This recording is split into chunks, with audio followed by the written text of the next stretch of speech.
Ang programang ito ay hatid sa inyo ng Air 21. Sagot ko, padala mo!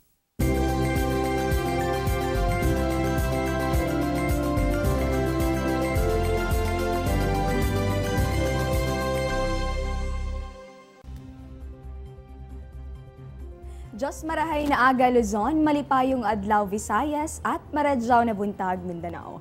Magandang umaga sa mga empleyado at mga estudyante na magbabalik opisina at paaralan ngayong araw ng Lunes. Sa mga nagtatanong may pasok ba? Aba meron po, kaya naman mag-almusal na at kami naman ang bahala na busigin kayo sa mga weather updates. Ito po ang Panahon TV na mula Lunes hanggang Linggo, una maghahatid sa inyo ng lagay ng panahon. Sa bayan din po kaming napapanood online. Yan po ay sa pamamagitan nitong ptvnews.com.ph.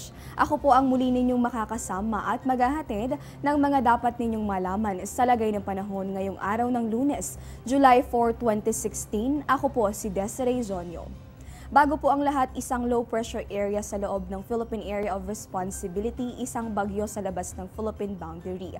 Ang mga yan, itong ating binabantayan ngayon kasama ang Pag-asa. Unahin natin itong update hinggil sa bagyo. At mula nga sa pagiging tropical depression kahapon, lumakas pa itong nasabing bagyo. Yan po ay dito sa may labas nitong Philippine Area of Responsibility. Sa ngayon ay mayroon po itong international name na Nepartak at kahapon, huli nga itong namataan sa layong 2,060 kilometers. Yan po ay sa may bahaging silangan nitong Mindanao. Taglay po nito ang lakas na umaabot sa 65 kilometers per hour at pagbugso na umaabot naman sa 80 kilometers per hour. Kumikilos ito ngayon sa may direksyong northwest at ibig sabihin niyan taglay din ito ang bilis na umaabot naman sa 10 kilometers per hour.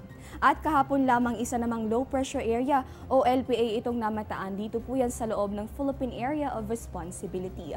Huli po yung nakita 85 kilometers sa may silangang bahagi. Dito po yan sa may Northern Samar, partikular na sa may bahagi nitong Katarman. At ayon nga kay Pag-asa weather forecaster Alzar Aurelio, nagdudulot ito ng mga pag-ulan. Dito yan sa may bahagi nitong Visayas region, partikular na po dyan itong Samar area. At maya-maya nga po ay makakapanayam natin ang isa sa mga weather forecasters ng Pag-asa para kumuha ng update hinggil sa ating mga binabantayang sama ng panahon. At kahapon nga inulan pa rin itong malaking bahagi nitong ating bansa. Yan po ay dulot ng intertropical conversion zone na dominante. Dito po yan sa may southern part nitong Luzon hanggang dito po yan sa may bahagi nitong Visayas. Kung ating ipaliliwanag, yung ITCZ ay yung lugar kung saan nagsasalubong yung hangin na nagmumula sa magkaibang direksyon. Sa kanilang pagsalubong, nakakabuo po ng mga kaulapan na siya naman posibleng magdulot ng mga pag-ulan. At kahapon nga naranasan natin itong maulap na kalangitan, may kasama po yung katamtaman hanggang sa malalakas na pag-ulan. Dito yan sa may bahagi nitong summer provinces, kabilang din itong Bicol region. Ayon pa sa Pag-asa, maulap na kalangitan na may kasamang may hina hanggang sa katamtamang pag-ulan itong umiral dito sa atin sa Metro Manila, gayon din dito sa may bahagi ng Calabarzon. Kasama rin dyan itong Central Luzon hanggang dito po yan sa may Mimaropa. Same weather condition din itong naranasan sa may probinsya ng Tarlac, Pangasinan at hanggang dito po yan sa nalalabing bahagi nitong Visayas at sa Mindanao.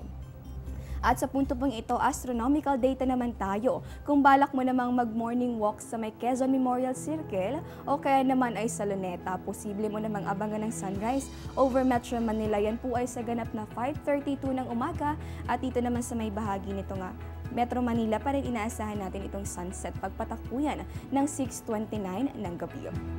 At ang ating namang moonrise ayon pa rin sa Pag-asa, yan po ay pagpatak ng 5:07 ng umaga at ang moonset naman pagsapit po yan ng 4:16 ng hapon.